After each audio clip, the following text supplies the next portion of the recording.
You ever come across a picture perfect social media page and think, dang, are these people that much better than me? Or what am I doing wrong? Especially when they're around your age group? Well, my name is Sergio Sanchez, and today we're going to be learning about how social media can impact your mental health. It's people like you and I who are on Instagram, Twitter, Snapchat, or TikTok, and it's important to understand how excessive use of these apps is not good for us.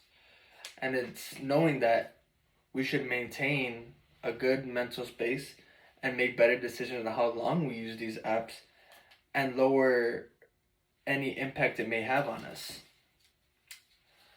As an active social media user who uses it way too much every single day, I can attest to the problems that these apps can bring. I personally have felt some of the issues that will be mentioned in this speech, and I'm no expert on this, but I have done some research, I have read some articles, and I would just like to share some tips and things that I've learned from reading. We'll be talking about social media. Oh, what is social media? We'll be talking about how it influences your mind and self-image and how to lower the impact that social media has on you. Starting with the first point of what is social media. Social media is usually just something that you post pictures with and interact with other people, but the definition per Merriam-Webster is forms of electronic communications through which users create online communities to share info, ideas, and personal content. People usually share content through posting pictures, videos of things in their life that are whatever they're feeling, like posting themselves on vacation or their perfect couple or their favorite food. And people can build communities and also engage with each other through comments, liking each other's posts, messaging each other on these apps, which brings me to my next point of how social media can affect your mind. We often, by using these apps more, we often seek more validation from the other users on the app more than ourselves. We usually feel better after receiving affirmation from other people on the apps rather than having our own self-affirmation.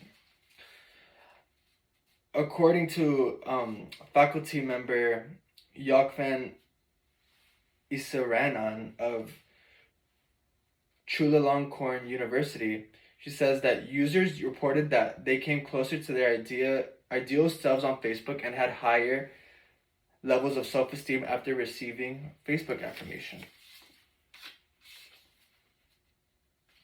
Which brings me to my second point of how we compare ourselves to others on the apps.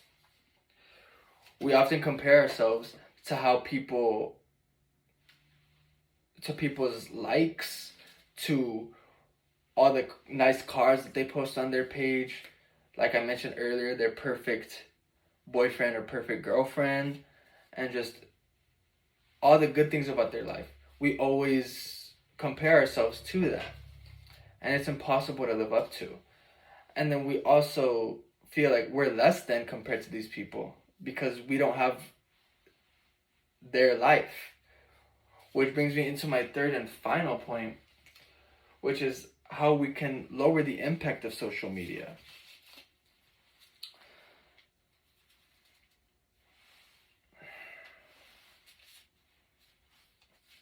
First off, we can take a break. Based on a study done on college students, it says as students' dependence on social media increases, life satisfaction decreases, which shows us that being on these apps more can be damaging. So take a break. There's things such as deactivating your account or just simply deleting the app. And you can take as long as time as you need. Maybe a day, maybe 7 days, maybe a month, however long that you feel like you need to regather yourself and build your self confidence away from these apps.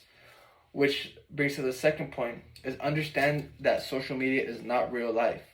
People post their best moments on the app, and